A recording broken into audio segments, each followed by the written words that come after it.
அஸ்ஸலாமு அலைக்கும் வரஹ்மத்துல்லாஹி வபரகாத்துஹு.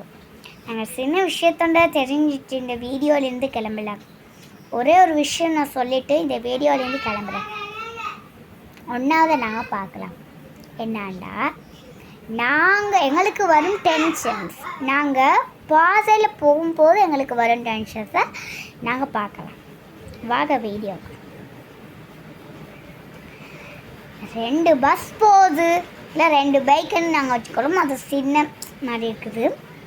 2 பைக்ஸ் போகுது, 2 மோட்டார் சைக்கிள் போகுது, ஸ்கூட்டி 2 நாங்கள் வைக்கலாம்.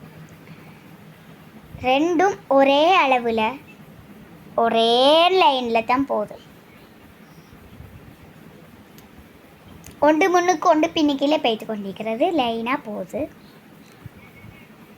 இப்போ வலது சைடில் இருக்கிற இந்த ஸ்கூட்டர் ஒன்றாவதே போகுது, ஃபாஸ்ட்டாக போகுது.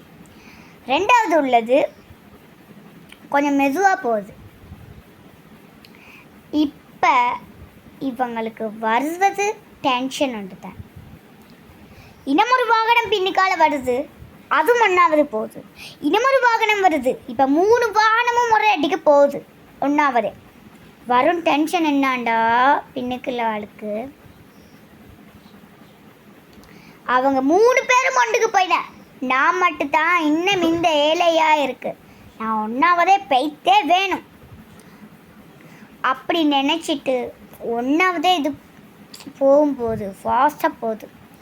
அவங்களே ஒரு பைக் வந்து எங்களை முட்டிச்சு, அது நாங்களே போய்த்து அவங்களுக்கு காயம் இல்லை. இப்போ என்ன டென்ஷனால் தான் எங்களுக்கு ஆக்சிடென்ட்டே ஆனது. அது மாதிரி தான் டென்ஷன்ன்றது எல்லாமே இப்படி கூடும்.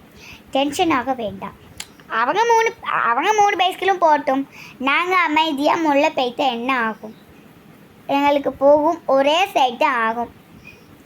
இதுதான் டென்ஷன். அப்படின்றது டென்ஷனால் நாங்கள் காப்பாற்றுவதே இல்லை. இப்படி நாங்கள் ஏமாற்றி போகுது தான் காயங்கள் ஏற்படுது. அதுதான் நாங்கள் டென்ஷனால் வருது. டென்ஷனை விட்டுடுங்க. இதுதான் சொல்கிறேன். அஸ்ஸலாமு அலைக்கும்.